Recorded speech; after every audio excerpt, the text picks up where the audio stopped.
राजा विक्रम सिंह खिलखिलाकर हंस पड़ा। इस समय वह अकेला था।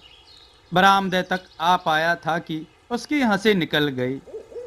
वह जानकर नहीं हंसा था, बल्कि एक बात उसे याद आ गई और वह हंस पड़ा था।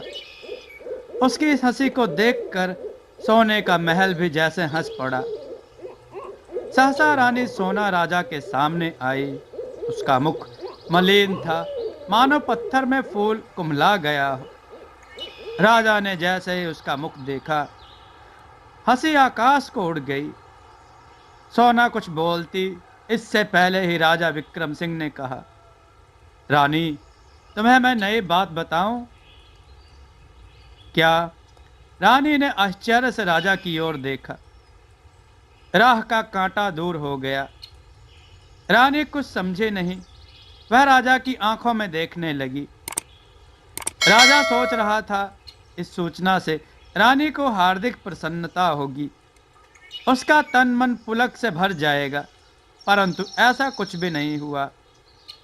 2 पल बाद वह रानी के ठीक सामने आया और बोला, रानी, यह सोने का महल, यह वैभव, यह संपन्नता किसके लिए है? क्या तुम्हें उस कांटे के हट जाने से प्रसन्नता नहीं हुई? सोना रानी ने अब भी कोई उत्तर नहीं दिया। हाँ, उसकी आंखों से 2 मोती चू पड़े। उन आंसुओं को देखकर राजा विक्रम सिंह ने कहा, रानी, यह ना भूलो कि मैं भूस्वामी हूँ। मेरा कुछ धर्म है। मैंने उस धर्म का पालन करने के लिए ही राह के कांटे को हटाया है। भविष्य में भी मैं इस धर्म का पालन करूंगा। अब सोना बिफर उठी, बोली, आप कायर हैं, कर्महीन हैं, भाग्य के पुजारी हैं, इसलिए आपने चाल चली है। रानी के कठोर शब्द विक्रम को अच्छे नहीं लगे। यदि रानी की जगह और कोई होता तो राजा उसे मौत के घाट उतार देता। फिर भी राजा कुछ कड़े स्वर में बोला, आखिर तुम कहना क्या चाहती हो रानी? रानी ने नथुने फुलाकर जवाब दिया, प्राणधार, मैं यह कहना चाहती हूँ कि वीर विक्रम सिंह की मृत्यु हो चुकी है। अब तो मेरे सामने एक निर्बल विक्रम सिंह खड़ा है, जो ना पराक्रमी है और ना। चुप रहो रानी, तुम्हारी कड़वी जबान ने मेरे शरीर में बिजली की लहरें दौड़ा दी हैं। कहीं ऐसा ना हो कि महाराज, आपने मेरे साथ ही नहीं, अपनी समस्त प्रजा के साथ छल किया है। क्या यही है आपका धर्म? तो क्या तुम यह कहना चाहती हो कि इस सोने के महल को जलाकर मैं खाक कर दूं? महाराज, क्षमा करें, मुझे आपकी बुद्धि पर दया आ रही है और हंसी भी। आपने यह कैसे मान लिया कि इससे अनिष्ट होने की संभावना है? आप तो एक ऐसे भूस्वामी हैं जिनकी आंख उठाते ही वायु भी रुक जाती है, आग उगलता सूरज भी ठंडा पड़ जाता है, कुबेर अपना खजाना लुटाने को तैयार हो जाता है। फिर आपने इतना छोटा कार्य क्यों किया महाराज? सुनकर राजा विक्रम सिंह का दायां हाथ तलवार की मुठ पर चला गया। उसने कहा, सोना रानी, इस तलवार ने जाने कितने नरमुंडों की लेखनी से भारत का इतिहास लिखा है। यह सोने का महल और यह वैभव मैंने इन्हीं भुजाओं से प्राप्त किया है। मैं फिर क्यों आपने मेरे पिता से सैन्य सहायता ली? वह समय दूसरा था और आज दूसरा। आपत्ति के समय मनुष्य सबसे पहले अपनों की ही ओर देखता है। आज हम स्वयं शक्तिशाली हैं। अनेक छोटे छोटे राजा हमको कर देते हैं। आज हम में इतनी क्षमता है कि ठीक है, परंतु समय सबको छोटा बड़ा कर देता है। आपने आज जो महानता का पद पाया है, वह केवल अपनी भुजाओं के बल पर ही नहीं, उनके साथ मेरे पूज्य पिताजी का बल भी था। जाने क्यों विक्रम सिंह की आंखों में क्रोध के बादल आए। सोना रानी कह रही थी, आपने जो कुछ उपलब्ध किया है उसमें निर्धनों की शक्ति है। उसमें दूसरों का बल है। मैं कहती हूँ यह स्थायी नहीं रह सकता। क्यों नहीं रह सकता? इसलिए कि आपने राह का कांटा अपनी संतान को समझा है। यह समाज तथा राज्य दोनों के लिए घातक है। क्रूर से क्रूर व्यक्ति भी अपनी संतान के साथ ऐसा व्यवहार नहीं कर सकता जैसा आपने किया है। आप शांत रहो रानी, शांत। राजा विक्रम सिंह ने कानों पर हाथ रख लिए। सोना रानी कह रही थी, जो भाग्य के पुजारी होते हैं वे एक दिन अपना सब कुछ खो देते हैं। यह सोने का महल, यह राजसी ठाट बाट और यह वीरत्व एक दिन सब छिन जाएगा। आपने एक माँ की ममता को तोड़ा है। कहते कहते सोना रानी आंखों में गंगा यमुना लहराती हुई चली गई।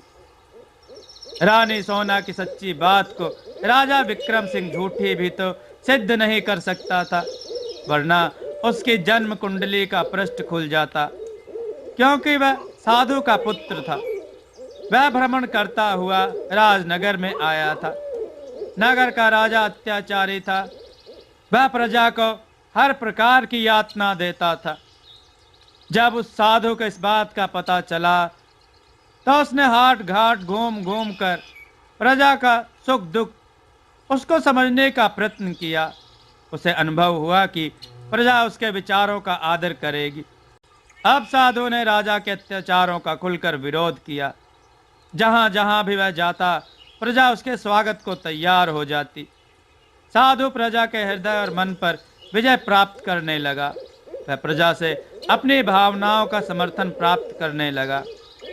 प्रजा की दशा वैसे ही दयनीय हो रही थी। राजा की सेना में भी विद्रोह के विचार थे। सब लोग राजा को ऊपर से तो अपना शासक मानते थे, परंतु भीतर से वे उससे घृणा करते थे। एक दिन प्रजा ने विद्रोह कर दिया। राजा को जीवित ही पकड़ लिया गया। उसके 4 अंगरक्षक भी पकड़े गए। फिर उस राजा को साधु पुत्र विक्रम सिंह के सामने लाया गया। विक्रम सिंह ने कहा, राजन, मैंने प्रजा की शांति और सुख के लिए कभी आपसे भिक्षा मांगी थी, परंतु आपने मेरा अपमान किया था। आपने मेरी विनती पर कोई ध्यान नहीं दिया। यह उसी का परिणाम है। परंतु मैं आपको जीवन दान दे रहा हूं। आप इस राज्य को छोड़कर कहीं भी चले जाइए। राजा ने चुपचाप नगर छोड़ दिया। कुछ काल पश्चात साधु पुत्र विक्रम का राज्याभिषेक हुआ। उसे राजा विक्रम सिंह कहा जाने लगा, परंतु वह इस बात को भूला नहीं था कि प्रजा का दुख राजा का दुख होता है। जो राजा इस सत्य को तोड़ता है उसकी दुर्दशा होती है। इसलिए विक्रम सिंह प्रजा के सुख दुख को अपना सुख दुख समझता चला आ रहा था। प्रजा भी उसे अपना देवता समझती थी। विक्रम सिंह का सबसे पहले ध्यान नेहरू नगर राज्य की आर्थिक दशा की ओर गया। वह राज्य को समृद्धशाली बनाने के उपाय सोचने लगा। काफी परिश्रम के पश्चात जब उसे इस कार्य में सफलता नहीं मिली तो उसने सैन्य शक्ति की ओर ध्यान दौड़ाया। वीर पराक्रमी तथा साहसी सैनिकों को हर प्रकार की सुविधाएं दी जाने लगी। धीरे धीरे उनकी सेना काफी शक्तिशाली हो गई। उन्हीं दिनों की बात है, पड़ोसी राज्य पूषा नगर की राजकुमारी सोना शिकार खेलते हुए नेहरू नगर की सीमा में आ गई। सीमावर्ती क्षेत्र के जंगल में वह शिकार खेलने लगी, परंतु उसे इस नए जंगल के रास्तों का ज्ञान नहीं था। अतः वह अंगरक्षकों सहित भटक गई। जब से जंगल से बाहर जाने का कोई मार्ग दिखाई नहीं दिया, वह एक स्थान पर आकर रुक गई। यह स्थान बड़ा रमणीक था। सामने ही कंदराएं दिखाई दे रही थी। राजकुमारी सोना सोचने लगी, आज की रात इन्हीं कंदराओं में बितानी पड़ेगी। इसी समय धड़ धड़ करके अनेक जंगली मानव वहां आ खड़े हुए। उनके हाथों में तीर कमान और भाले थे। उन लोगों ने राजकुमारी को चारों ओर से घेर लिया।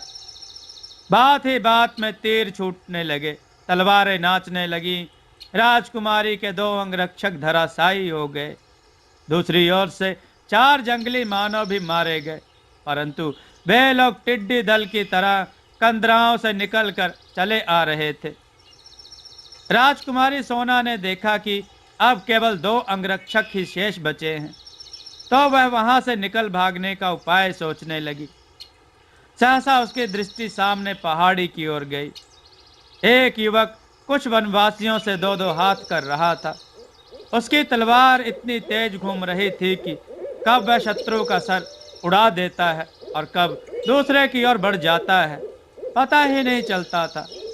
एक एक करके उसने 5 वनवासियों को मार डाला। इस दृश्य को देखकर राजकुमारी सोना की भुजाओं में जाने कहां का बल आ गया। वह अपनी संपूर्ण शक्ति से लड़ने लगी। फिर तो उसने प्रलय काल को निमंत्रण दे दिया। जो जंगली मानव भी उसकी ओर बढ़ता, भूल लुंठित हो जाता। उसकी वीरता देखकर दिक्पाल भी कांप उठे। सोना रणचंडी बनी हुई इधर से उधर छप छप कर रही थी। युवक विक्रम शत्रुओं से निपटकर राजकुमारी की मदद को कूद पड़ा। फिर देखते देखते उसने कंदराओं में रहने वाले जंगली मानवों का सफाया कर दिया। जो बच रहे वे तीर कमान छोड़कर भाग खड़े हुए। विक्रम ने तलवार म्यान में रखकर राजकुमारी सोना को बताया कि इस राज्य का राजा मैं ही हूँ। मुझे खेद है कि पूसा नगर राज्य की राजकुमारी के साथ वनवासियों ने अच्छा व्यवहार नहीं किया। विक्रम सिंह ने राजकुमारी से क्षमा मांगी और आतिथ्य स्वीकार करने की प्रार्थना की। राजकुमारी ने हाँ ना का कोई जवाब नहीं दिया तो राजा विक्रम ने उससे कहा, राजकुमारी, अनजाने में मनुष्य बड़े बड़े अपराध कर डालता है। आप इस घटना की चर्चा अपने पिता से नहीं करेंगी, ऐसा मुझे वचन दीजिए। राजकुमारी कुछ सोच में पड़ गई, फिर बोली, जो आप चाहते हैं वही होगा। आप मुझे सीमावर्ती क्षेत्र से बाहर जाने का मार्ग बता दीजिए। तो क्या राजकुमारी जी मेरा आतिथ्य स्वीकार नहीं करेंगी? राजकुमारी सोना ने उत्तर दिया, क्षमा करें राजन, फिर कभी आपके राजमहल के दर्शन करूंगी। राजा विक्रम राजकुमारी सोना को नगर सीमा से बाहर छोड़ने के लिए गया। पूसा के राजमहल में आकर राजकुमारी ने अपने पिता देवराज को सारी घटना सुनाई। उसने यह भी कहा कि मैं राजा विक्रम सिंह से विवाह करना चाहती हूँ। राजा देवराज सोना की बात से बड़ा प्रसन्न हुए। उसने कहा, राजकुमारी, जो राजा राजसी परंपरा को तोड़ता है वह पाप का भागी बनता है। हम भी ऐसा कदापि नहीं करेंगे। दूर दूर के राजा और राजकुमारों को जब निमंत्रण भेजा जाएगा तो राजा विक्रम को भी भेजेंगे। यदि वह स्वयंवर की शर्त पूरी कर देगा तो हम उसके साथ तेरा विवाह कर देंगे। राजकुमारी पहले तो चौंकी, परंतु शीघ्र ही एक अज्ञात प्रेरणा ने उसमें विश्वास की किरणें फैला दी। राजा वीर विक्रम सिंह एक वीर युवक हैं। वह स्वयंवर की शर्त अवश्य पूर्ण कर देगा। समय आने पर राजा देवराज ने स्वयंवर का आयोजन किया। राज्योद्यान में स्वयंवर का आयोजन किया गया। खूब धूमधाम की गई। सैनिक प्रबंध भी अभूतपूर्व था। विविध प्रकार की साज सज्जा को देखकर तो निमंत्रित राजा और राजकुमार गदगद हो जाते थे। एक शुभ घड़ी में राजकुमारी सोना का श्रृंगार कर सखियां उसे स्वयंवर के मंडप में ले आई। छुई मुई सी राजकुमारी मंडप में भ्रमण करने के लिए चल दी। उसने सारा मंडप घूम लिया, परंतु उसे वह राजा नहीं दिखाई दिया जिसे वह वरण करना चाहती थी। चौंक गई राजकुमारी। उसके मुख पर निराशा तथा क्रोध के बादल मंडराने लगे। शीघ्र ही अपने पिता के सामने आकर उसने कहा, पिताजी, आपने मेरे साथ छल किया है। कैसा छल बेटी? राजा ने आश्चर्य से राजकुमारी की ओर देखा। आपने मुझसे कहा था कि राजा विक्रम सिंह को भी निमंत्रण किया जाएगा, परंतु यहाँ मैं देखती हूँ कि उनका कहीं पता नहीं है। राजा कुछ लज्जित हुआ, परंतु अपनी पुत्री को तो उसे समझाना ही होगा। उसने कहा, बेटी, राजा विक्रम एक खोटे वंश का है, उसके साथ तेरा विवाह नहीं किया जा सकता। क्या खोट है उनके वंश में? राजकुमारी व्यग्र हो उठी। बेटी, वह एक साधु का पुत्र है। उसके पिता ने आज से 20 वर्ष पूर्व राजा समरसेन की हत्या कर नेहरू नगर के राज्य की गद्दी को हथियाया था। ओह! सोना की आंखों से चिंगारियां निकली। उसने पिता की ओर आग भरी आंखों से देखते हुए कहा, इसका मतलब यह है कि आपने अपने स्वार्थ के लिए इस स्वयंवर की रचना की है। मैं ऐसे स्वयंवर की अवहेलना करती हूं। राजकुमारी, राजा देवराज लगभग चीख उठा। पिताजी, इस वरमाला का अधिकारी केवल विक्रम सिंह है। भारतीय कन्या जिसे एक बार पति मान लेती है, वह लक्ष्मण की रेखा हो जाती है। मैंने विक्रम सिंह को अपना पति माना है। यदि वह नहीं मिले तो मैं आजन्म कुमारी रहूंगी। राजकुमारी की प्रतिज्ञा सुन राजा देवराज दुविधा में पड़ गया। अनेक राज्यों के राजा तथा राजकुमार बड़ी उत्सुकता से इस दृश्य को देख रहे थे। राजा देवराज ने समस्त राजाओं की ओर रेती आंखों से देखा और कहा, बेटी, हठ ना करो। इसमें राज्य तथा प्रजा दोनों अपयश के भागी होंगे। राज मर्यादा से मैं विवश हूं। अभी राजा तथा राजकुमारी के बीच बातचीत हो ही रही थी कि सभा मंडप में राजा विक्रम सिंह के आने की लहर दौड़ी। राजकुमारी सोना ने हिरनी से चौंक कर द्वार की ओर देखा। फिर वह मंद गति से द्वार की ओर बढ़ी। देवराज सिंह ने नथुने फुलाकर राजकुमारी को आज्ञा दी, ठहरो सोना। परंतु सोना थी कि आगे बढ़ती जा रही थी। राजा ने पुनः दहाड़ मारी, ठहरो। राजकुमारी सोना। इस बार भी राजकुमारी ने राजा की आज्ञा पर कान नहीं दिए। चिल्ला उठा राजा देवराज, राजकुमारी को पकड़ लो। सभा में खड़े हुए सैनिक राजकुमारी की ओर दौड़े, परंतु राजकुमारी ने एक सैनिक की तलवार छीन ली और सैनिकों के आड़े आ गई। राजा विक्रम ने देखा कि सोना का जीवन संकट में है, तो वह भी तलवार लेकर सामने आ गया। राजा देवराज चीखा, आमंत्रित राजाओं और राजकुमारों, आप सब मेरा मुंह क्या देखते हो? टूट पड़ो इस हत्यारे विक्रम के ऊपर और इसके शरीर के टुकड़े टुकड़े कर डालो। यह लुटेरा राजकुमारी का अपहरण करने आया है। यह देशद्रोही है। निमंत्रित राजा और राजकुमार विक्रम की ओर दौड़ पड़े। रंगभूमि अब रणभूमि बन गई। लोहे से लोहा टकराने लगा। विक्रम ने 4-5 राजाओं का वध कर दिया। उसकी तलवार फिरकी की तरह नाच रही थी। राजकुमारी सोना भी लड़ रही थी। वह लड़ते लड़ते विक्रम के सामने आ गई थी। तभी एक सखी ने राजकुमारी से कहा, राजकुमारी, समय कम है, राजा विक्रम के गले में वरमाला डालो। इससे अच्छा अवसर फिर नहीं मिलेगा। सोना के एक हाथ में टूटी फूटी वरमाला रह गई थी। उसने एक पल की भी देरी नहीं की।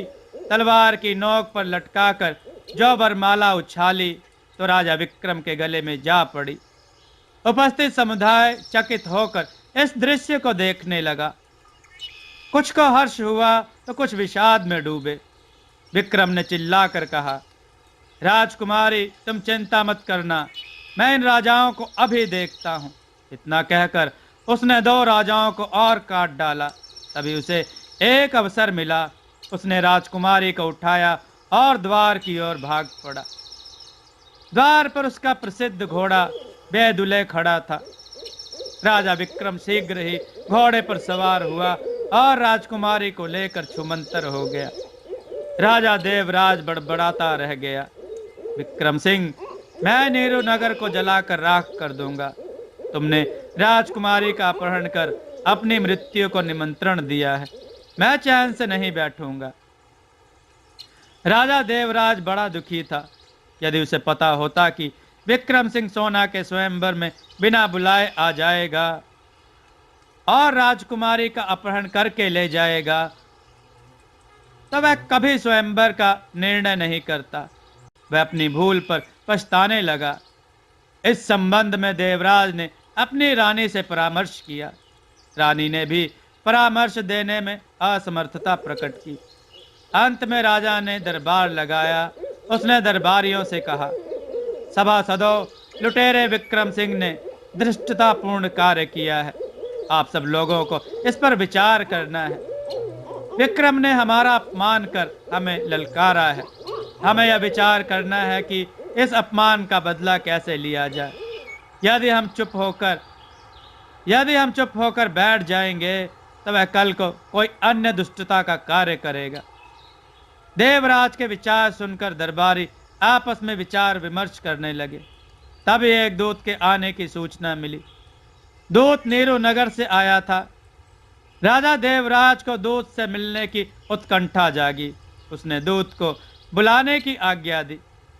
थोड़ी देर में नीरू नगर राज्य का दूत शिव सिंह उपस्थित हुआ।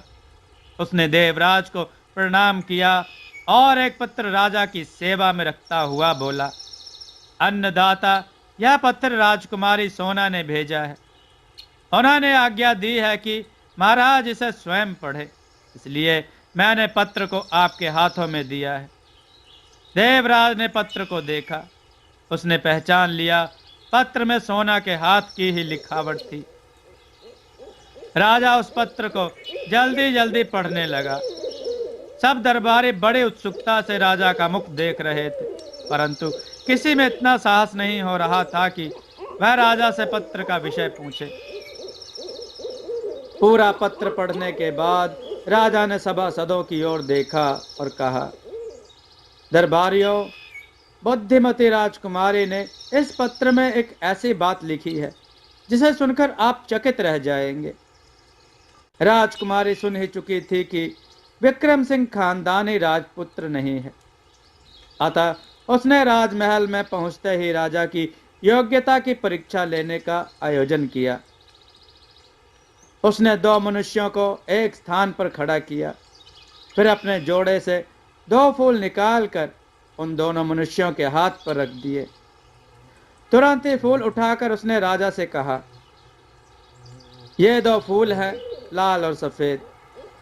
राजा को जो फूल पसंद हो उठा ले। विक्रम ने लाल फूल उठाया, जो राजकुमारी के मतानुसार वीरता का प्रतीक था।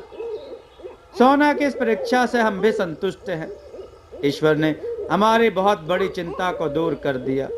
अब हम राजा विक्रम सिंह का स्वागत बड़ी धूमधाम से करेंगे। इतना कहकर राजा देवराज ने दीवान को आज्ञा दी। राजा विक्रम सिंह और राजकुमारी सोना को लाने के लिए दूतगामी रथ तथा सेना भेजी जाए। आप स्वयं भी उस रथ के संग जाएंगे। हम अपनी पुत्री का राजा विक्रम के साथ विधिवत विवाह करेंगे। दीवान ने राजा देवराज की आज्ञा शिरोधार्य की और चला गया। ठीक 8वें दिन जब रथ पर सवार होकर राजा विक्रम सिंह तथा राजकुमारी सोना पूसा नगर में प्रविष्ट हुए तो राजा ने उनका हार्दिक स्वागत किया। प्रजा ने उन दोनों के ऊपर प्रसन्नों की वर्षा की। विक्रम सिंह तथा राजकुमारी सोना बड़े प्रसन्न थे। राजा विक्रम सिंह इस खुशी में कई दिनों तक दरिद्रों को दान दक्षिणा देता रहा। जो भी राजा देवराज या राजकुमारी सोना की प्रशंसा कर देता, राजा उसकी मुट्ठियां मोतियों से भर देता। अभी यह सब चल रहा था। राजा विक्रम को राजा देवराज के महल में रहते 8 दिन हो गए थे। राजा प्रजा, राज कर्मचारी सभी खुशियों के झूले झूल रहे थे कि अचानक संध्या समय गुप्तचरों ने सूचना दी। महारानी सोना को प्राप्त करने के लिए कई राजाओं ने मिलकर एक संगठन बनाया है। पूसा नगर का राज्य कभी भी लाशों का नगर बन सकता है। वे सब राज्य पर हमला करने का विचार कर रहे हैं। राजा विक्रम सिंह सोच में पड़ गया। उसने अपने ससुर देवराज से कहा, महाराज, अन्याय कभी सत्य के द्वार पर नहीं सजाया जा सकता। हम इस अन्याय का विरोध करेंगे, आप चिंता ना करें। अत्याचारी राजाओं ने अभी विक्रम सिंह के लोहे की गरिमा नहीं देखी थी। यदि उन लोगों ने यह भूल की तो हम उनको नष्ट कर देंगे। मैं इसी समय अपनी सेना बुलाने के लिए शानदारी सवार को भेजता हूँ। मैं इसी समय अपनी सेना बुलाने के लिए सांडानी सवार को भेजता हूँ। राजा देवराज कुछ संतुष्ट हुए। तभी गुप्तचर ने कहा, महाराज, चंद्रनगर राज्य का राजा वीरसेन बड़ा दुष्ट है। रानी सोना से वह विवाह करना चाहता था। यह योजना उसी ने बनाई है। सेना को तैयार कर आप सबसे पहले चंद्रनगर पर ही धावा बोल दीजिए। अभी उसका संग सक्रिय नहीं हो पाया है। चंद्रनगर पर हमला देखकर राजा वीरसेन के हाथ पैर फूल जाएंगे। वह अपने राज्य को बचाने में जुट जाएगा। इस प्रकार उसकी शक्ति भी क्षीण हो जाएगी और उसका संग भी टूट जाएगा। गुप्तचर का परामर्श विक्रम सिंह को बहुत पसंद आया। उसने एक तर्क रखा, हमको राजा वीरसेन की शक्ति का कोई ज्ञान नहीं है। कहीं ऐसा ना हो कि परिणाम हमारे विरुद्ध हो जाए। अन्नदाता, मैंने वीरसेन की शक्ति का भेद जान लिया है। उसके पास केवल 8,000 सैनिक हैं। इसके विपरीत आपकी और पूषा नगर की सेना 30,000 हो जाती है। हमारे पास तोपे, हथगोले तथा नए नए अस्त्र शस्त्र हैं। हम चंद्रनगर को देखते देखते खाक में मिला देंगे। राजा विक्रम सिंह कुछ सोचने लगा। देवराज अपने दामाद का मुख देख रहा था। कुछ पल बाद विक्रम सिंह ने कहा, परियात्र, क्या ऐसा कोई उपाय नहीं कि बिना लड़े वीरसेन का यह संग टूट जाए? गुप्तचर परियात्र ने उत्तर दिया, महाराज, ऐसा तो कोई उपाय इस समय मेरी समझ में नहीं आ रहा है। ठीक है, तुम जाओ, मैं जैसा उचित समझूंगा करूंगा। परियात्र के जाने के बाद राजा विक्रम सिंह तथा देवराज युद्ध के बारे में विचार विमर्श करने लगे। जब वे किसी एक निर्णय पर नहीं पहुंच सके तो अपने अपने महल में चले गए। राजा विक्रम सिंह सोचने लगा, मैंने सोना से विवाह कर अच्छा नहीं किया। महाराज देवराज संकट में पड़ गए। यदि कई राजाओं की मिलीजुली सेना ने पूसा नगर पर हमला किया तो सोना की रक्षा कैसे हो सकेगी? क्या वह पूसा नगर के किले में सुरक्षित रह सकेगी? हमारे तथा ससुर के राज्य की सेनाएं 8 राजाओं की सेनाओं का सामना करने में असमर्थ हो जाएंगी। सारी रात उसने इसी उधेड़ बुन में व्यतीत की। प्रातः का जब वह कलेवा ले चुका तो उसने देवराज से कहा, पिताजी, आप सारे नगर में मुनादी करा दें कि 8 राजाओं ने मिलकर पूछा नगर की श्री संपन्नता को नष्ट करने की धमकी दी है। प्रजा का कर्तव्य है कि वह राज्य की रक्षा के लिए प्राणों की बाजी लगाने के लिए तैयार हो जाए। मैं चंद्रनगर पर धावा बोलने के लिए जा रहा हूँ। राजा देवराज ने नगर भर में मुनादी कर दी। जो लोग वीर थे वे हथियार मांझने लगे और जो कायर थे वे कंदराओं में छिपने की योजना बनाने लगे। उसी दिन शाम को विक्रम की निजी सेनाएं भी आ गई। विक्रम के मुख पर प्रसन्नता की छाया नाच उठी। उसने सेनापति को अपनी योजना समझाई। तभी रानी सोना ने आकर कहा, प्राणनाथ, इस अभियान में मैं भी सम्मिलित होना चाहती हूँ, आज्ञा दी जाए। राजा विक्रम सिंह यद्यपि सोना की वीरता को अपनी आंखों से देख चुका था, फिर भी उसने सोना को संग चलने की आज्ञा नहीं दी। कुछ देर बाद विक्रम सिंह सेना को लेकर चंद्रनगर की ओर चल पड़ा। उसके भाले पर रोली का तिलक लगा हुआ था। वह घोड़े पर सबसे आगे चल रहा था। ऐसा मालूम पड़ता था कि तारों के बीच चंद्रमा चल रहा है। पूसा नगर राज्य की सीमा काफी पीछे छोड़ने के बाद विक्रम सिंह ने सेनापति से पूछा, अपनी सेना चंद्रनगर राज्य में कब तक पहुंच जाएगी? सूर्य छिपने से पूर्व ही हम चंद्रनगर के दुर्ग को घेर लेंगे। पूषा नगर की रक्षा कहां तक संभव है सेनापति? उसकी चिंता आप बिल्कुल ना करें अन्नदाता। मैं वहां की रक्षा का भार सेनापति बेउल्ला पर छोड़ आया हूं। राजा विक्रम सिंह संतुष्ट हो गया। सूर्य छिपने से पूर्व ही राजा विक्रम सिंह ने चंद्रनगर के दुर्ग को घेर लिया। काली रात धरती और आकाश में फैली हुई थी। छोटे छोटे तारे लुप छुप कर रहे थे। ऐसे समय में विक्रम सिंह हवा से बातें करता हुआ दौड़ा चला जा रहा था।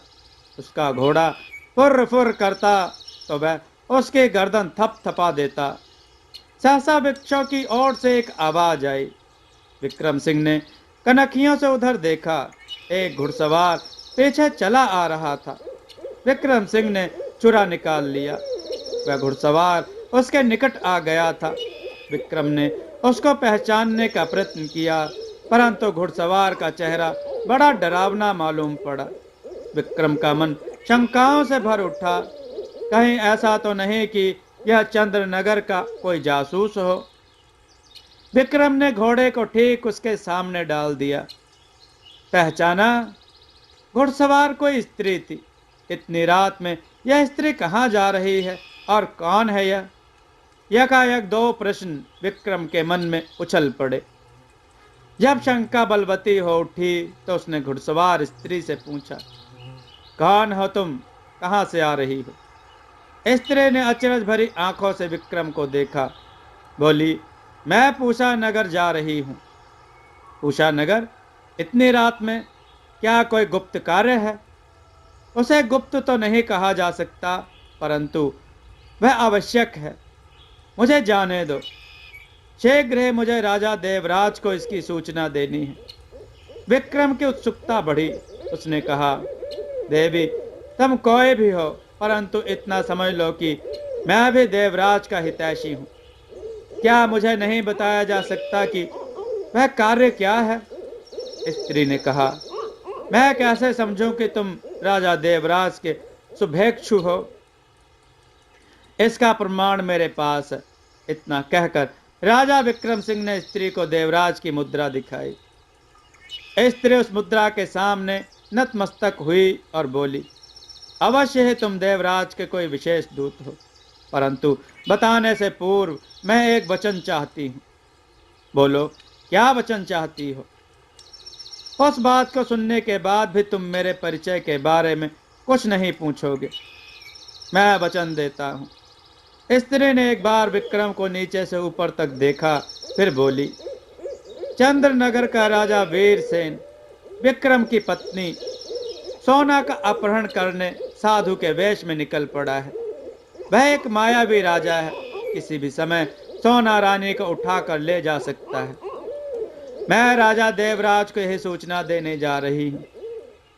विक्रम ने उस स्त्री को मोतियों का एक हार इनाम में देते हुए ये कहा, तुम कोई भी हो, इतना सत्य है कि तुम राजा देवराज की शुभचिंतक हो। यहीं से लौट जाओ तुम। मैं राजा देवराज का विशेष व्यक्ति हूँ। इसकी सूचना राजा को मिल जाएगी। इतना ही नहीं, साधु वेशधारी चंद्रनगर का राजा अब शीघ्र मारा भी जाएगा। उस अत्याचारी ने नागिन को छेड़ने की ओर हाथ बढ़ाया है। सोना रानी इसको डस लेगी। वह अपनी रक्षा करना अच्छी तरह जानती है। स्त्री संतुष्ट होकर वापस लौट गई। विक्रम ने भी थोड़ी दूर जाने के बाद अपना घोड़ा मोड़ दिया। आंधी की तरह घोड़ा दौड़ाता हुआ वह रानी सोना के महल में आ धमका। रात का तीसरा पहर हो चुका था। सोना की अचानक नींद उचक गई। वह राजा विक्रम के बारे में ही सोच रही थी। तभी विक्रम ने उसके महल में कदम रखे। आप? अचानक विक्रम को देखकर सोना की आंखों में अचरज का धनुष खिंच गया। हाँ, एक आवश्यक गुप्त सूचना पाकर मैं लौट आया हूं। यहाँ कोई अनहोनी घटना तो नहीं घटी? नहीं तो क्यों? सुनकर विक्रम संतुष्ट हुआ। वह सोने के पलंग पर बैठ गया और सोना को आश्चर्य से देखने लगा। सोना ने शंका भरी दृष्टि अपने पति पर डाली। बोली, क्या बात है महाराज?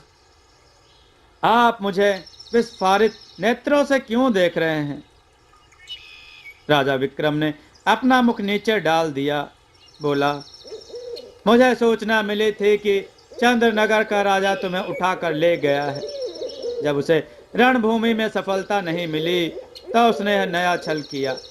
अच्छा हुआ जो मैंने तुम्हें राजमहल में वापस जाने की आज्ञा दी, वरना बड़ा अनर्थ हो जाता। कैसा अनर्थ? राजा वीरसेन बड़ा मायावी है, वह जादू जानता है। उसने तुम्हारा अपहरण करने की योजना बना ली है। अभी राजा विक्रम और रानी सोना में बातें हो ही रही थी कि कक्ष की विशेष घंटी बोल उठी। यह घंटी विशेष व्यक्ति के आने पर ही बजती थी। विक्रम ने द्वार की ओर देखा, आज्ञा दी, आ सकते हो। विक्रम के विशेष दूत कर्मा ने आकर अभिवादन किया, फिर बोला, अन्नदाता वीरसेन बड़ा कूटनीतिज्ञ है। उसने अपने 10,000 सिपाही बैदुल्ला के जंगल में छिपा रखे थे। हमारे सिपाही ज्यों ही उसकी सेनाओं को हटाकर लौटे, छिपे हुए सिपाहियों ने उन पर हमला कर दिया। इस समय दोनों सेनाओं में भीषण युद्ध हो रहा है। सेनापति ने अन्नदाता को याद किया है। विक्रम सिंह दुविधा में पड़ गया। एक और उसके सामने सोना की रक्षा का प्रश्न था, दूसरी ओर चंद्रनगर से युद्ध करने का संकट। 2 पल सोचकर उसने कहा, तुम सेनापति को जाकर सूचना दो कि विक्रम सिंह आ रहे हैं, युद्ध जारी रखा जाए। कर्मा बोला, अन्नदाता विलंब ना करे। सेनापति में इतना शौर्य नहीं है कि वे सेना में स्फूर्ति का संचार कर सके। नेता विहीन सेना कहीं भटक ना जाए, मुझे यह भय है। ठीक है, मैं अभी पहुंचता हूं।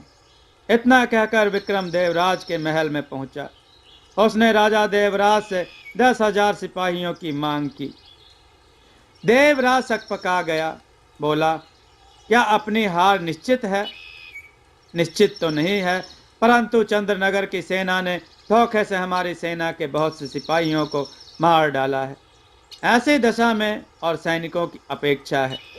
देर करने से या समय पर मदद ना पहुंचने से हमारी हार भी हो सकती। देवराज ने दीवान को बुलाया और रात में ही 10,000 सैनिकों की एक टुकड़ी तैयार करने की आज्ञा दी। थोड़ी देर बाद राजा उस टुकड़ी के संग बैदुल्ला के जंगल की ओर चल दिया। थोड़ी देर बाद राजा उस टुकड़ी के संग बैदुल्ला के जंगल की ओर चल दिया। मंजिल पर मंजिल पार कर वह रणभूमि में जा पहुंचा। विक्रम को देखकर उसके सैनिकों ने नारा लगाया, हर हर महादेव, मानो महादेव स्वयं त्रिशूल लेकर आ गए हों। विक्रम ने चिल्लाकर कहा, पूषा नगर और नीरू नगर के वीरों, यह समय पीछे हटने का नहीं, आगे बढ़ने का समय है। अगर युद्ध भूमि में मारे गए तो वीर गति को प्राप्त करोगे, और यदि तुमने चंद्रनगर की सेनाओं को हरा दिया तो सुख संपदा के भागी बनोगे। आगे बढ़ो और गाजर मूली की तरह काट डालो शत्रुओं को। इतना कहना था कि विक्रम की सेनाओं ने बड़ी तेजी से आगे बढ़ा। देखते देखते युद्ध का रंग कुछ दूसरा हो गया। विक्रम अपना घोड़ा दौड़ाता हुआ मुख्य रक्षकों के पास में ले गया। उसने ताक ताक कर शत्रु दल के सिपाहियों को मारना प्रारंभ कर दिया। चंद्रनगर का सेनापति विक्रम की वीरता को देखकर चकित हो रहा था। वह भी अपनी सेना का हौसला बढ़ा रहा था, परंतु विक्रम की सेनाओं ने शत्रुओं को काफी पीछे हटा दिया था। पूषा नगर के सिपाही भूत प्रेतों की तरह चंद्रनगर के सैनिकों के पीछे पड़ गए थे। कुछ सैनिकों को उनकी चोटी पकड़ पकड़ कर पटकी दे रहे थे। धरती पर रुंड मुंड इस प्रकार कटकर गिर रहे थे मानो आकाश से तारे टूट टूट कर गिर रहे हों। विक्रम के कुछ सिपाही तो इतने साहसी थे कि शत्रुओं को मल्ल युद्ध करके पछाड़ रहे थे। यद्यपि शत्रु पक्ष की ओर से भी सिपाही मारा मार मचाए हुए थे, तथापि विक्रम के सिपाहियों वाला जोश उनमें नहीं था। सहसा चंद्रनगर के सिपाही मैदान छोड़कर भाग खड़े हुए। विक्रम ने दहाड़ते हुए कहा, पीछा करो, देखो कोई भी आदमी बचकर ना जाने पाए। हजारों सैनिक भगोड़ों के पीछे दौड़ पड़े। थोड़ी दूर जाकर उन्होंने भगोड़ों को रुकने के लिए बाध्य किया। देखते देखते सभी भगोड़े काट डाले गए। इस भयंकर संग्राम में दोनों ओर के 20,000 सैनिक हताहत हुए। इतने ही अंग भंग होकर दुख के सागर में गोते लगाने लगे। विक्रम सिंह विजय का हार पहनकर लौटा। चंद्रनगर की विजय से विक्रम का सम्मान और बढ़ गया। विक्रम ने विजयोत्सव को खूब धूमधाम के साथ मनाने की आज्ञा दी। विजयोत्सव मनाया गया और जनता इस घटना को भूल गई। धीरे धीरे 2 माह निकल गए। अब विक्रम ने देवराज से विनती की, पिताजी, प्रजा ने उपद्रव बंद कर दिए हैं, चारों ओर शांति है, शत्रु भी कंदराओं में मुंह छिपाकर बैठ गए हैं। अब मुझे राजकुमारी सोना सहित विदा करने की आज्ञा दी जाए। देवराज के एकमात्र संतान सोना थी।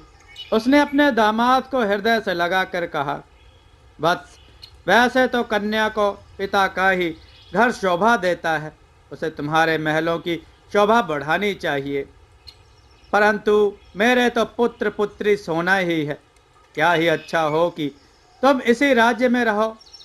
मैं तुम्हें राजमुकुट और छत्र देने की घोषणा।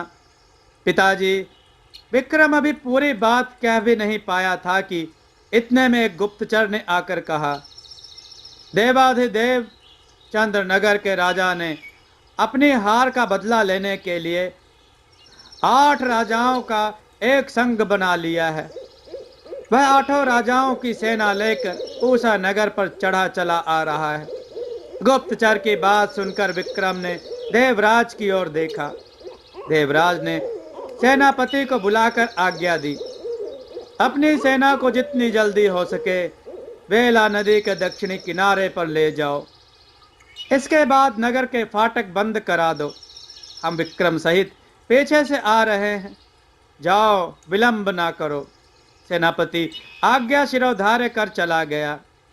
विक्रम ने देवराज से कहा, दुष्ट अपने स्वभाव को आसानी से नहीं बदलता है।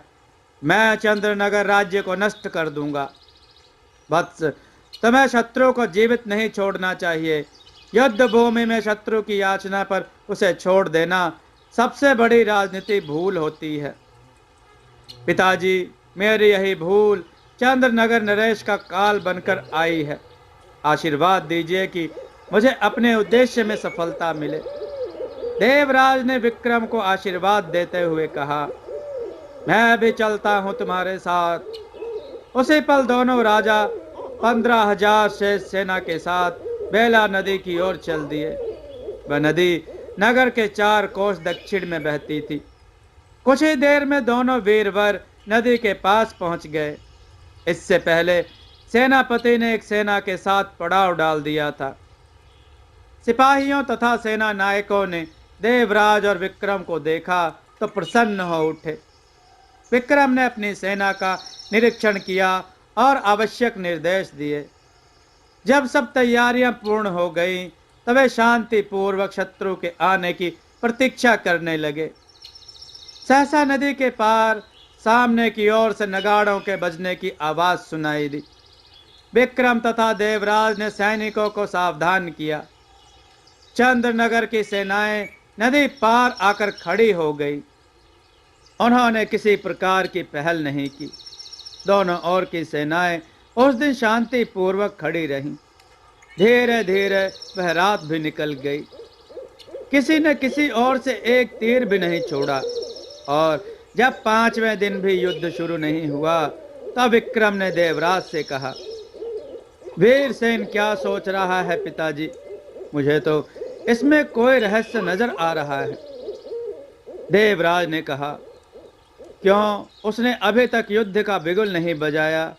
इस भेद को तो वही जानता है, परंतु इतना सच है कि वह अपनी अपार सेना को दिखाकर हमें आतंकित करना चाहता है, जिससे हम बिना युद्ध के ही उसकी अधीनता स्वीकार कर लें।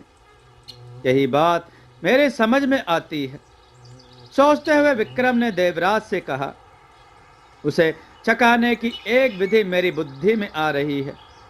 क्यों ना हम अपनी आधी सेना को दूसरे मार्ग से पीछे लौटा लें, परंतु वह सेना घूमकर पुनः यहाँ आ जाएगी।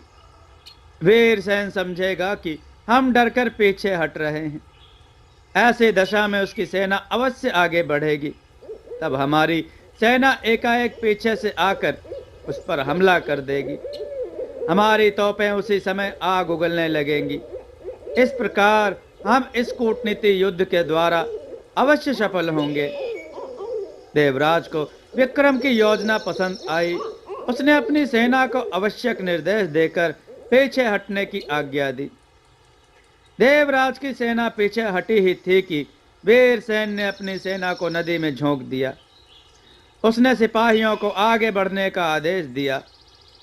तभी योजना के अनुसार विक्रम की सेनाएं पहले पीछे हटी, फिर एक साथ वीरसेन की सेना पर टूट पड़ी। वीरसेन की सेना को यह आशा नहीं थी। वह पानी में ही छपक छपक खेल करने लगी। विक्रम की सेना की तीरों की मार सहन करना उसके लिए बहुत महंगा पड़ने लगा। विक्रम तथा देवराज की सेनाएं सूखे स्थान में ही थी। उन्होंने वीरसेन की सेना का मुंह तोड़ दिया। इस समय विक्रम ने तोपों के गोले छोड़ने की आज्ञा दी। गगन भेदी गर्जना हुई और तोपों के गोले वीरसेन की सेना में आग बरसाने लगे। धुएं का लाभ उठाकर विक्रम ने अपने सिपाहियों को पानी में घुस पड़ने की आज्ञा दी। हजारों सैनिक पानी में कूद पड़े और तैर तैर कर पार पहुंच गए। वीरसेन के सैनिकों को ऐसे में पहचानना कठिन हो गया कि अपना कौन है और पराया कौन। वे अपने ही साथियों को मारने लगे। दोनों तरफ के सैनिक एक समान वस्त्रों में थे, दूसरे वे भीग गए थे। अतः विक्रम के दक्ष सैनिकों ने वीरसेन की अपार सेना में खलबली मचा दी। विक्रम ने शीघ्र ही 4 नावों को छोड़ने का हुक्म दिया। हजारों सैनिक नाव से पार जाने लगे। विक्रम स्वयं भी पार जा पहुंचा। अब उसके लिए सेना का संचालन करना सरल हो गया।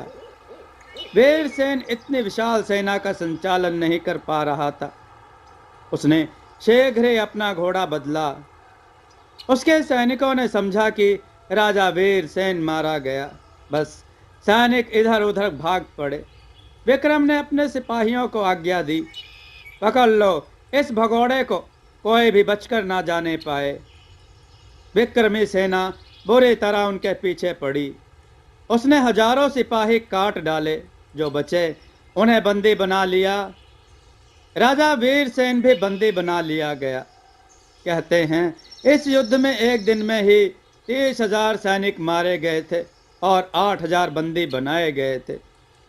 चंद्रनगर के दुर्ग में प्रविष्ट होकर विक्रम सिंह ने एक दरबार लगाया। जब दरबार खूब जगमगा उठा तब विक्रम ने आज्ञा दी वीरसेन को उपस्थित किया जाए। 8-10 सिपाही वीरसेन को दरबार में लाए। वह लोहे की मोटी मोटी जंजीरों से बंधा हुआ था। उसके चेहरे पर लज्जायुक्त प्रतिभा थी। वह विक्रम को आंख उठाकर देख नहीं पा रहा था। विक्रम सिंह ने उससे कहा, महाराज वीरसेन, आप सचमुच इंद्र के समान पराक्रमी हैं, परंतु आपने एक नारी के लिए जो इतना बड़ा संघ बनाया, क्या वह उचित था? वीरसेन ने उत्तर दिया, आपने मुझे महाराज वीरसेन कहा है, इसलिए मैं इस प्रश्न का उत्तर तभी दे सकता हूं जब मुझे समान पद दिया जाए। विक्रम समझ गया कि वीरसेन के कहने का क्या अर्थ है। उसने सिपाहियों को आज्ञा दी, राजा वीरसेन के बंधन खोल दिए जाएं। सिपाहियों ने वीरसेन की जंजीरें खोल दी। वीरसेन ने बंधन मुक्त होने की सांस ली। फिर बोला, राजा विक्रम, मैं पूछता हूँ, क्या संघ बनाना अपराध है?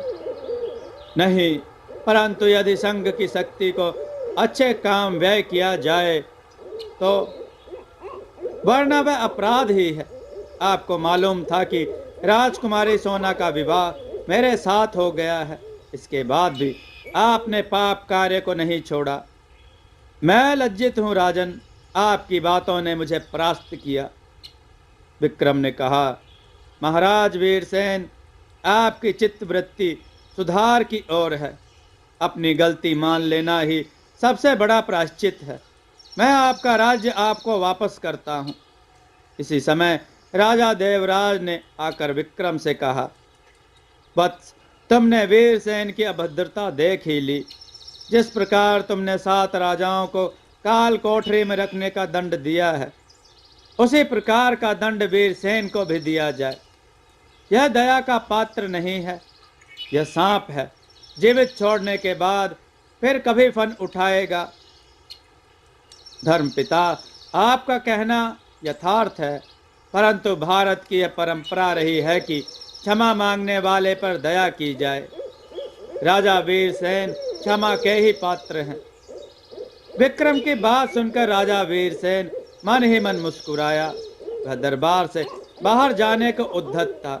तभी विक्रम ने उससे कहा, राजा वीरसेन, मैंने आपको समान पद तथा गौरव प्रदान किया है, परंतु आपको यहां से जाने से पहले एक वचन और देना होगा। वीरसेन राजा विक्रम का मुख देखने लगा। विक्रम ने कहा, आप अपने पुत्र को बंधक के रूप में हमारे दरबार में भेजना होगा। हम 5 वर्ष तक आपकी भावनाओं को देखेंगे। इस बीच यदि आपने शांति पूर्वक हमारे राज्य के साथ संबंध कायम रखे तो हम 5 वर्ष बाद आपके पुत्र कुरुणक को वापस कर देंगे, अन्यथा कुरुणक का वध कर दिया जाएगा। वीरसेन ने चौंक कर विक्रम का मुख देखा। वह समझ गया कि विक्रम ने कूटनीति रूप में मुझे छोड़ा है। व्यवस्था उसके सामने हाथ जोड़े खड़ी थी। उसने विक्रम प्रस्ताव स्वीकार कर लिया। अब विक्रम ने देवराज की ओर देखा। देवराज मौन था। विक्रम ने दीवान को आज्ञा दी, दीनू सिंह जी, महाराज वीरसेन से राजकुमार कुरुणक को बुलाने की चिट्ठी लिखाकर एक आदमी झील महल को भेज दिया जाए। जब राजकुमार आ जाएं, तो उन्हें कड़े पहरे में पूषा नगर भेजने का प्रबंध किया जाए। इसके बाद हम महाराज वीरसेन की गद्दी छोड़कर चले जाएंगे। दीवान दीनू सिंह आज्ञा शिरोधार्य कर चला गया। उसी दिन शाम तक राजकुमार कुरुणक भी आ गया। विक्रम ने अपने ससुर सहित चंद्रनगर को छोड़ दिया। एक दिन शुभ घड़ी में राजा विक्रम ने पूषा नगर दरबार लगाया। दरबार में सभी करदाता राजा इकट्ठा हुए। विक्रम ने चक्रवर्ती राजा की उपाधि धारण की। विक्रम की इस अभिभूतपूर्ण शक्ति तथा सफलता को देखकर सोना रानी भी प्रसन्न थी। समय दिनों, महीनों और वर्षों के पंखों पर बैठकर उड़ने लगा। प्रजा तथा राजा दोनों सुख और शांति के साथ अपना अपना कार्य संपन्न करते रहे, परंतु पटरानी सोना के हृदय में सुख नाम की चीज जैसे थी ही नहीं। वह नित्य पूजा पाठ करती, देवी देवताओं की आरती उतारती, साधु संतों और दरिद्रों को भोजन कराती तथा दान देती, उनका आशीर्वाद ग्रहण करती, परंतु उसके मन को सुख और शांति न मिल पाती। आज विवाह को 4 वर्ष हो गए थे, परंतु अभी तक वह मां नहीं बन पाई थी। कभी जब वह बहुत दुखी होती तो राजकुमार कुरुणक पर अपना स्नेह लुटाने लगती। उसने वीरसेन के पुत्र कुरुणक पर से अनेक बंधन हटा दिए थे। आजकल वह दरबार में विक्रम के पुत्र के समान रहता था। सभी दरबारे उसके स्वभाव से प्रसन्न थे और उसका आदर करते थे, परंतु रानी सोना इतने पर भी प्रसन्न नहीं थी। वह सोचती थी 3 वर्ष पूरे हो चुके हैं, 2 वर्ष और शेष हैं। 5 वर्ष पूर्ण होते ही कुरुणक चंद्रनगर को लौट जाएगा। फिर ऐसे बालक के साथ अधिक प्यार बढ़ाना, दुखों के संसार को सजाना है। रानी सोना फूल की तरह कुम्हलाने लगी।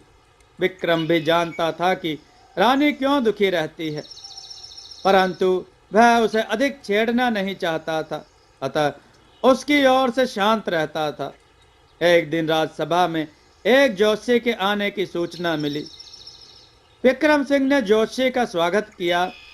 जोशी ने राजा को आशीर्वाद देने के लिए हाथ उठाया, तो उसका हाथ उठा ही रह गया। जाने क्यों उसकी आंखें राजा के मस्तिष्क पर गड़ गई। वह टकटकी बांधकर राजा को देखने लगा। विक्रम के समीप ही सोना रानी बैठी थी। उसे ज्योतिषी का व्यवहार भला नहीं मालूम पड़ा। क्या इस उद्दंड ज्योतिषी को इतना भी ज्ञात नहीं कि राजा को कैसे आशीर्वाद दिया जाता है? इतना ही नहीं, दरबारी गण भी ज्योतिषी के व्यवहार से रुष्ट हो गए। वे कभी राजा को और कभी ज्योतिषी को देख रहे थे। तभी राजा ने ज्योतिषी की तंद्रा तोड़ते हुए कहा, मेरे मस्तिष्क पर क्या पढ़ रहे हैं ज्योतिषी जी? सुनकर चौंक उठा ज्योतिषी अखंड गिरी। बोला, राजन, आपके भाग्य में तो संतान का योग है, पर मैं देख रहा हूं कि राजकुमार का सुख अभी तक आपको नहीं मिल पाया है। आश्चर्य है। अखंड गिरी के शब्द सुनकर राजा रानी दोनों चौंक उठे। उनके मन में ज्योतिषी के प्रति जो दुर्भावना थी गल गई। राजा ने पूछा, संतान ना होने का कारण क्या है ज्योतिषी जी? कारण तो मेरे भी समझ में नहीं आ रहा है, क्योंकि यह प्रभु का विधान है। हाँ, रानी को 1 वर्ष पश्चात संतान होने का सुख प्राप्त होगा। इतना कहकर ज्योतिषी अंतर ध्यान हो गया। राजा तथा दरबारी देखते रह गए। उन सबको उसके आदर सत्कार का ध्यान तो तब आया जब वह जा चुका था। सब लोग एक दूसरे का मुख आश्चर्य से देखने लगे। विक्रम को दुख था कि जोशी बिना दक्षिणा लिए क्यों चला गया, और दरबारियों को दुख था कि वे उसे रोक नहीं सके। सब इसी वह अपोह में थे कि रानी सोना ने विक्रम से कहा, प्रभु, क्या सोच रहे हैं? आपको एक शुभ समाचार मिला है। राज्य भर में उत्सव मनाने की आज्ञा दीजिए। उस दिन राजा तथा प्रजा दोनों ने खुशियां मनाई।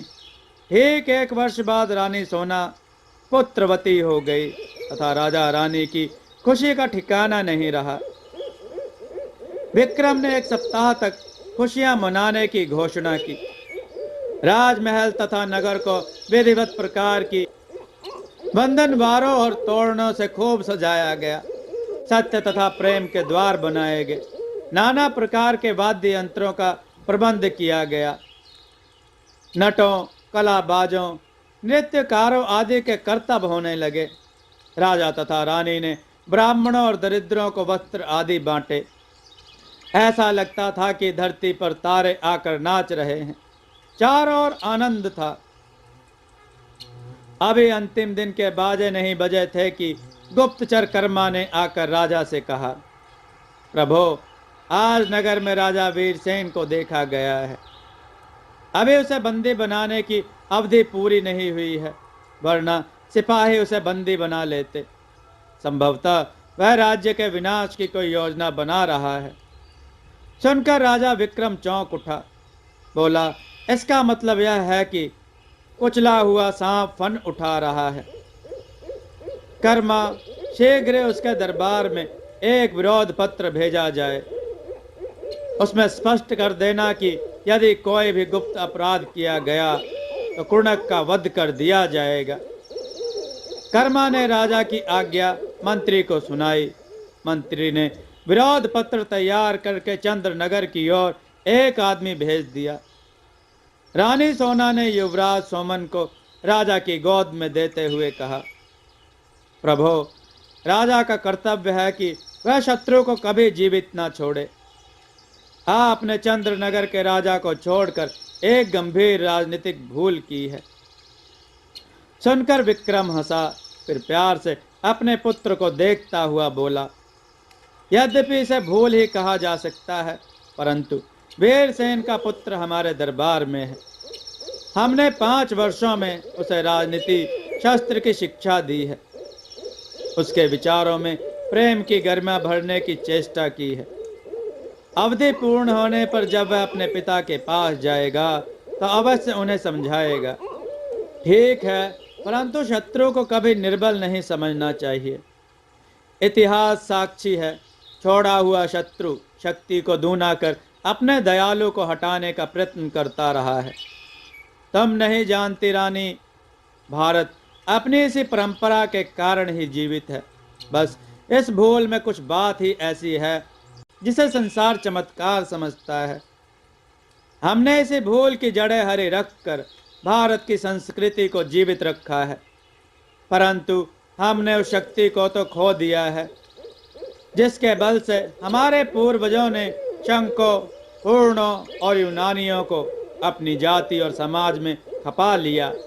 क्या हम वीरसेन को भी अपना अनुयायी नहीं बना सकते? इस विचित्र प्रश्न ने विक्रम को 2 पल के लिए स्थिरचित कर दिया। रानी कहने लगी, देव, देवता, किन्नर, राक्षस, यक्ष आदि जातियां अकेले मानव का सिक्का मानने लगी। आप भी मानव हैं, तब क्या राक्षस प्रवृत्ति के वीरसेन को हम देव प्रवृत्ति का नहीं बना सकते? बना क्यों नहीं सकते? और हाँ, मैंने उसे छोड़कर सच्चा मानव ही बनाना चाहा था, परंतु अभी विक्रम ने अपनी बात पूरी भी नहीं की थी कि अखंडगिरी आकर खड़ा हो गया। विक्रम ने जोशी को प्रणाम किया और कहा, जोशी जी, मैं आपको नित्य स्मरण कर लेता हूँ। धन्य भाग्य मेरे जो आप यहाँ पधारे हैं, विराजिए। राजा ने जोशी अखंडगिरी को आसन दिया। आसन पर बैठने के बाद जोशी ने राजा की गोद में सुंदर बालक को देखा तो बोला, क्या यही है आपका राजकुमार? जी जोशी जी, आपके आशीर्वाद का फल यही है। बड़ा सुंदर बालक है, परंतु कुछ और कहते कहते जोशी रुक गया। विक्रम तथा सोना रानी के मन में शंकाओं का पहाड़ आ खड़ा हुआ। राजा के होंठ बोलने से पहले रानी बोल उठी, जोशी महाराज, आप इस बालक के बारे में कुछ और बताना चाहते थे। कहते कहते रुक क्यों गए? जोशी ने रानी का मुख देखा, फिर आंखें फेर कर बोला, रानी, इस बालक की भाग्य रेखा कुछ खोटी है। खैर छोड़िए उसे, विधाता के विधान को कौन बदल सकता है? रानी की उत्सुकता अंग अंग में तैरने लगी। उसने कहा, जोशी महाराज, आप कहना क्या चाहते हैं? स्पष्ट कहिए। रानी, वह बात ऐसी है जिसे आप सुन नहीं सकेंगे। ऐसी क्या बात है जोशी जी? फिर 2 पल रुककर, हमारा जीवन तो संघर्षों, दुख सुख और कठिनाइयों की दीवारों पर खड़ा है। नित्य नए संकट आते हैं और चले जाते हैं। हमारे ऊपर 8 राज्यों की प्रजा का भार है। क्या हम उस छोटी सी बात को सहन नहीं कर सकेंगे? ज्योतिषी ने राजा रानी को पुनः जिज्ञासा के पर्वत पर लाकर खड़ा कर दिया। बोला, रहने दीजिए रानी, एक दिन आपको अपने आप ही पता चल जाएगा। ज्योतिषी राजा रानी की उत्सुकता को बढ़ाता जा रहा था। अब राजा के बोलने की बारी थी। उसने ज्योतिषी से कहा, प्रभु, आप पहेलियां ना बुझाएं। यह बालक आपका ही है। यदि इसके सुख दुख के विषय में आपको पूर्व ज्ञान है तो इसका यह मतलब नहीं कि आप हमें आगाह ना करें। आप निसंकोच कहिए। यदि कोई असहनीय बात होगी तो भी हम उसे सहन कर लेंगे। संभवतः इस बालक के भविष्य की बात आपको सहन ना हो सकेगी। विक्रम ने जोशी से कहा, जोशी जी, आप जरा सिंहासन की ओर देखिए। जोशी ने सोचा, राजा सिंहासन की ओर संकेत कर ना जाने क्या नई बात बताना चाहता है। उसने सिंहासन की ओर मुख किया और ऊपर की ओर देखते ही यकायक चीख उठा, इतना बड़ा खतरा? विक्रम ने कहा, ज्योतिषी जी, आप देख ही रहे हैं कि सिंहासन के ऊपर धागे से बंधी हुई एक गदा लटकी हुई है। गदा का मुठा नीचे की ओर है, ठीक सिंहासन के बीच दिशा की ओर। मुझे इसी सिंहासन पर बैठकर शासन के कार्य करने पड़ते हैं। अब सोचिए, क्या हर समय मेरे प्राण सूली पर नहीं लटके रहते? क्या मेरे पुत्र के बारे में इससे भी अधिक कोई संकट की बात है? जोशी के मन में आया कि पूछे, धागे से गधा ठीक सिंहासन के ऊपर क्यों बांध रखी है, परंतु अपनी बात बताने की दुविधा में वह उसे भूल गया। उसने कहा, राजन, आपका यह पुत्र आपकी राह का कांटा है। इस कांटे को अपनी राह से आपको हटाना पड़ेगा। जोशी की बात सुनकर राजा रानी को लगा कि किसी ने उनके नीचे से धरती खींच ली है, उनके हृदय में छुरा भोंक दिया है। तत्क्षण पूछा रानी ने, ऐसा क्यों है जोशी जी? इससे बचने का कोई उपाय नहीं है क्या? अभी रानी पूछ ही रही थी कि रानी राजा को लगा जैसे तंद्रा आ गई। अपना अपना सर झटक कर इधर देखा तो उसकी आंखें अचरज से फटी की फटी रह गई। जो उससे अंतर ध्यान हो चुका था। विक्रम ने कहा, रानी, यह तो बड़ी अनहोनी बात है। जो बालक हमारे प्राणों का ग्राह है, हमारे वंश का हर्ता है, उसे अपने पास रखकर हम क्या करेंगे? इतना कहकर राजा ने अपने पुत्र को घृणा की दृष्टि से देखा। अभी कुछ क्षण पूर्व जो राजकुमार प्राणों का आधार था, वही अब घृणा का पात्र बन गया था। क्या मनुष्यों को अपने प्राणों का इतना अधिक मोह होता है? अपनी जीवन रक्षा के सामने प्राण प्रिय पुत्र की ममता भी समाप्त हो जाती है। रानी ने राजा की आंखों में उत्सुकता पूर्वक देखकर कहा, अब क्या होगा? होगा वही जो विधाता को स्वीकार है। हम अपने पुत्र का मोह त्याग कर उसे अपने से अलग कर देंगे। ऐसा नहीं होगा प्रभु, यह मेरे हृदय का टुकड़ा है। राजा ने रानी की आंखों में आंसू देखे तो कुछ कहते कहते रुक गया। जाने क्यों उसके होठों पर कुटिल मुस्कान नाच रही थी। अगले दिन राजा ने ज्योतिषी की बात पर विश्वास कर अपने पुत्र को राजमहल से हटा दिया। वह उसकी राह का कांटा जो था, उसकी मृत्यु का कारण। उसने रानी को भी इस बारे में कुछ नहीं बताया, परंतु जब सोना को पता चला वह खूब रोई। उसने राजा की भत्सना की और राजा विक्रम सोना को समझाते समझाते हार गया, परंतु सोना ने रोना बंद नहीं किया। उसे अपने प्रिय पुत्र की याद सता रही थी। क्या वह वास्तव में उसकी राह का कांटा था? परंतु राजा को ऐसा तो नहीं करना चाहिए। तभी एक गुप्तचर ने आकर सूचना दी, महाराज, गुप्तचरों के सरदार कर्मा का किसी ने वध कर दिया। विक्रम का हाथ रानी के सर पर था। अपने प्रिय सेवक के वध का समाचार सुनकर हाथ नीचे फिसल गया। राजा को लगा कि किसी ने उसके परम प्रियजन की हत्या कर दी है। उसने दुख भरे स्वर में रानी से कहा, यह अच्छा नहीं हुआ रानी। सोना ने मुख ऊपर उठाया। राजा का चेहरा देखा तो चौंक गई। कर्मा के वध का समाचार सुनकर राजा के मुख पर मलिनता क्यों नहीं आई? तो क्या राजा ने 2 पल पहले जो दुख भरे शब्द कहे थे? रानी यकायक चिल्ला उठी, महाराज, आपके नेत्रों में खून छलक रहा है। कर्मा की हत्या आपने करवाई है। हमने कहीं तुम्हें? मुझे कुछ नहीं हो गया है महाराज। जो सत्य है उसे मैं कभी नहीं छिपा सकती। कर्मा को मालूम हो गया होगा कि आपने राजकुमार को कहाँ छिपाया है। वह इस भेद को मुझसे ना कह दे, इस कारण आपने उसे भी अपनी राह से हटा दिया। रानी, तुम हमारे ऊपर शंका क्यों करती हो? हमने ऐसा नहीं किया है। हम कर्मा के हत्यारों को शीघ्र ही ढूंढवा कर तुम्हारे सामने पेश करेंगे, तब तुम्हें विश्वास होगा कि सच्चाई क्या है। इतना कहकर विक्रम दरबार की ओर चला गया। आवश्यक कार्यों को निपटाकर राजा ने वीरसेन के बारे में पूछा। जो कुछ उसे बताया गया उसे सुनकर विक्रम शेर की तरह दहाड़ उठा। वीरसेन चंद्रनगर में नहीं है। राज्य का कार्य उसका योग्य दीवान देखता है। यहाँ भी उनका पता नहीं लगा, वहां भी नहीं है। तब कहाँ गया वीरसेन? हमें वीरसेन चाहिए, जिंदा या मुर्दा। उसे खोजने के लिए 8 राज्यों की धूल छान कर फेंक दो। गुप्तचरों का प्रधान सर झुकाकर दरबार से विदा हुआ। विक्रम ने दरबार भंग किया। धीरे धीरे 4 वर्ष और निकल गए।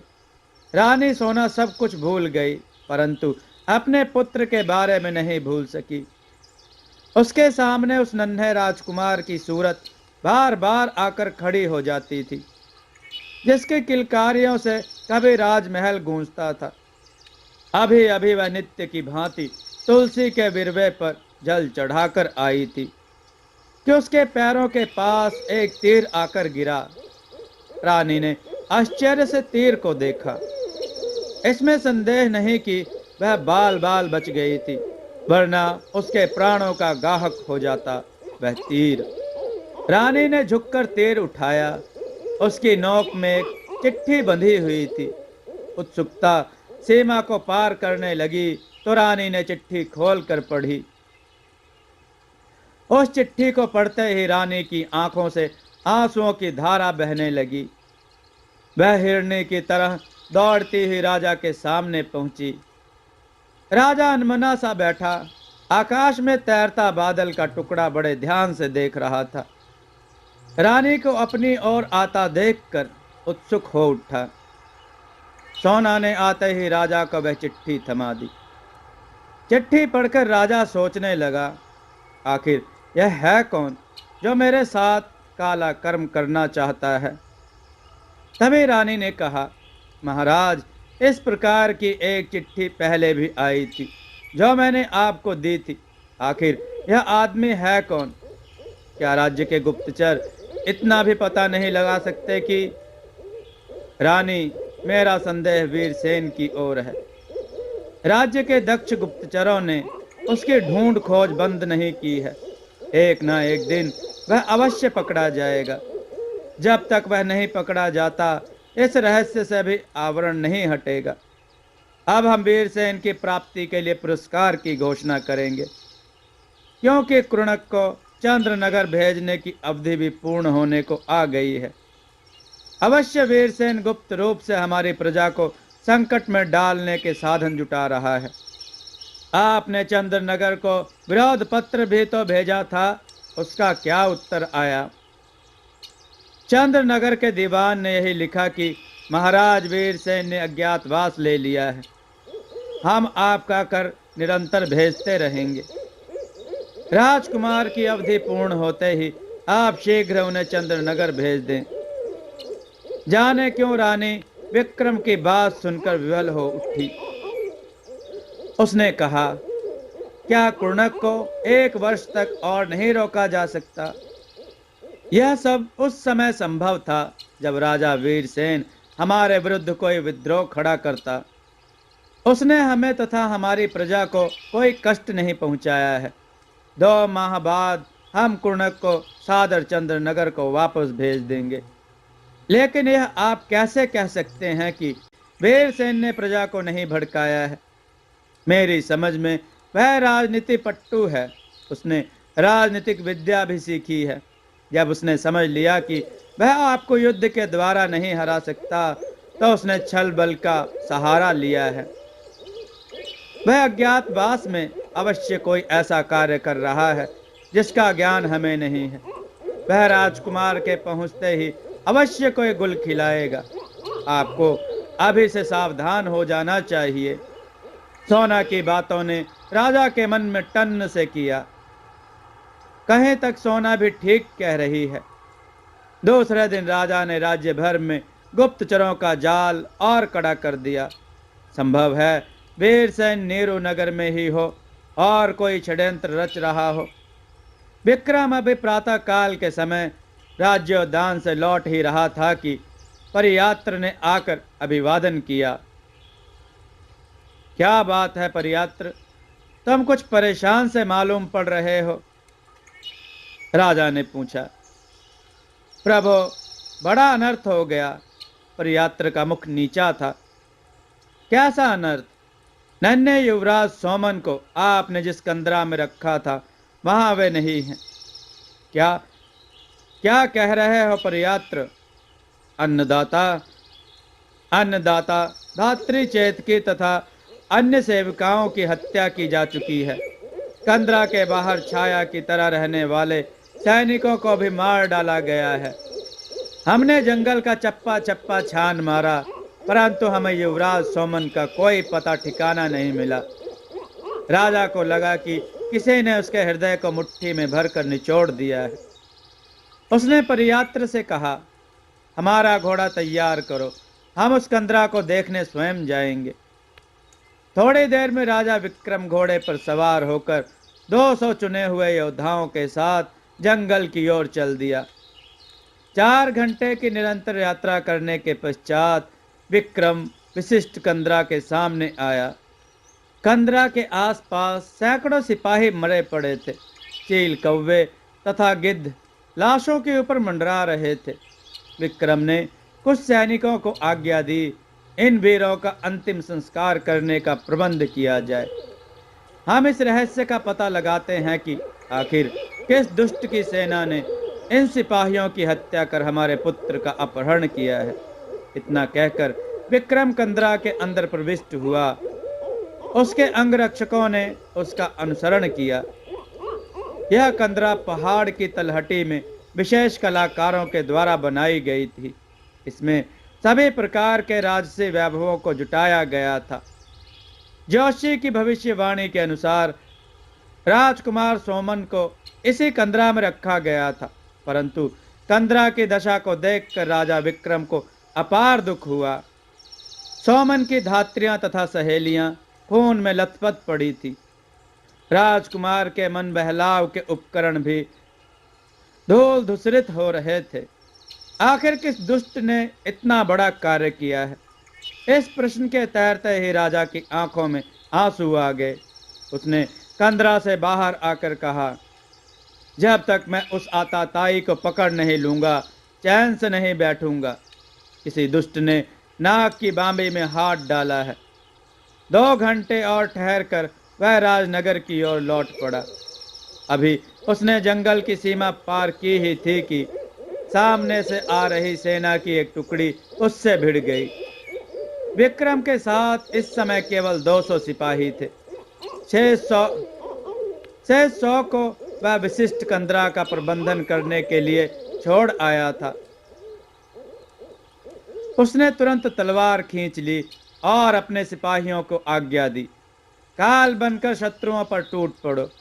विक्रम के चुने हुए योद्धा सचमुच काल बन गए। उन्होंने मोर्चा ले लिया और पैंतरा बदल कर युद्ध करने लगे। शत्रुओं की संख्या 1000 से कम नहीं होगी। विक्रम ने देखा कि बड़ी सेना उसके सिपाहियों पर हावी होती जा रही है। यह तो बड़े दुख की बात थी। यदि इसी प्रकार उसके सिपाहियों को पीछे हटना पड़ा तो सभी का जीवन संकट में पड़ जाएगा। ऐसा सोचकर उसने शीघ्र ही एक योजना को अपने मन में सजाया। उसने अपने सिपाहियों को आज्ञा दी, वीरों भाग पड़ो।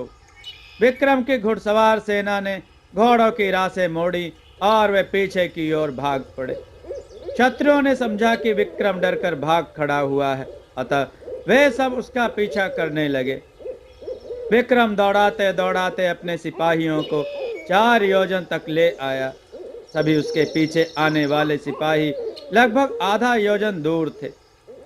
विक्रम ने अपने सिपाहियों से कहा, अब यहीं से आगे को लौट पड़ो और शत्रुओं को काट डालो।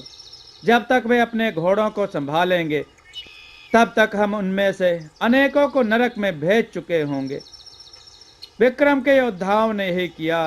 वे भगोड़े बनते बनते यकायक शत्रुओं की ओर मुड़ पड़े। शत्रुओं को ऐसा भरोसा नहीं था। संभलने से पहले उनके सर, भुजाएं तथा धड़ कट कर गिरने लगे। विक्रम के सिपाहियों ने उन्हें संभलने का अवसर ही नहीं दिया। शत्रु जब आधे से अधिक काट डाले गए तो उनके सरदार ने मैदान छोड़ने की आज्ञा दी। विक्रम की सेना बाज की तरह उन पर झपटी। विक्रम ने शत्रु के सिपाहियों की चिंता नहीं की, उसने चिंता की सरदार की। घेर घार कर उसने शत्रु सरदार को पकड़ लिया। फिर वह उसे राजनगर में ले आया। वहां उससे पूछा गया कि वह कौन है, उसका संबंध किस राजा से है। परंतु उसने कुछ भी बताने से इनकार कर दिया। विक्रम ने कहा, इसका मुंह मिर्ची की बोरी में बंद कर दिया जाए। यदि इतने पर भी यह अपनी जबान न खोले तो उसे तरह तरह की यातनाएं दी जाए। उसे उस समय तक ना छोड़ा जाए जब तक वह अपने संबंध में सब कुछ उगल ना दे। इतना कहकर राजा रनिवास की ओर चला गया। उसने सोना को सूचना दी कि एक विचित्र व्यक्ति पकड़ा गया है। उसने मार्ग में हम पर हमला किया था, लेकिन हमने लुटेरों को मारकर उसके सरदार को पकड़ लिया है। सोना बोली, और वह सरदार और कोई नहीं, वही जोशी अखंडगिरी है। अखंडगिरी? विक्रम ने अपनी पत्नी को आश्चर्य से देखा। पूछने लगा, परंतु तुमको यह जानकारी किसने दी रानी? परियात्र ने। सुनकर विक्रम आधा पल भी नहीं रुका। वह तेज चाल से चलता हुआ सीधा काल कोठरी की ओर चल दिया। महल के पहरेदारों ने कुछ समय में विक्रम को देखा तो आश्चर्य मिश्रित सर झुका दिए। विक्रम काल कोठरी के बाहर चुपचाप खड़ा होकर भीतर से आने वाली आवाज को सुनने लगा। भीतर परियात्र बंदी के कोड़े लगा रहा था और पूछता जा रहा था, अखंडगिरी, सच सच बता दो कि तुमने यह जाल क्यों रचा? और अखंडगिरी कह रहा था, मैं नहीं बताऊंगा, एक शब्द भी नहीं बताऊंगा। तुम अधिक से अधिक मार डालोगे मुझे, तुझे सहज ही मरने नहीं दिया जाएगा। अखंडगिरी, तुम ज्योतिषी नहीं हो, कोई राजनीतिक व्यक्ति हो।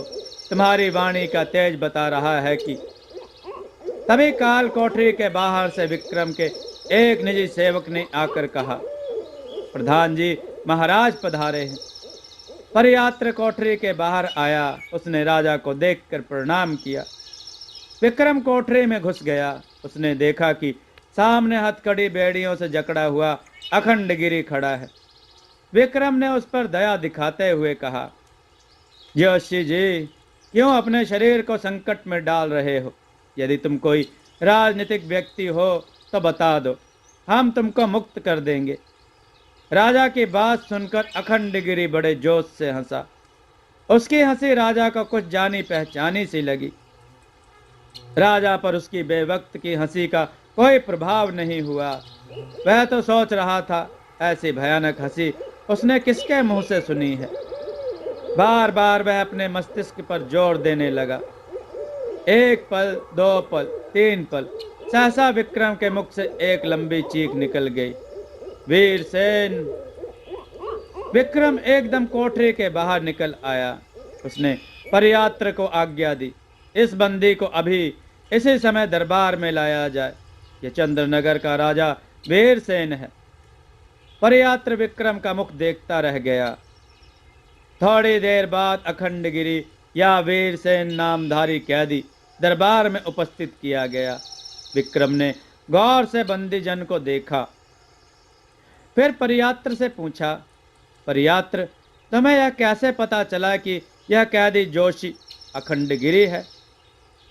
अन्नदाता यह सोने और मोतियों से मुझे खरीदना चाहता था।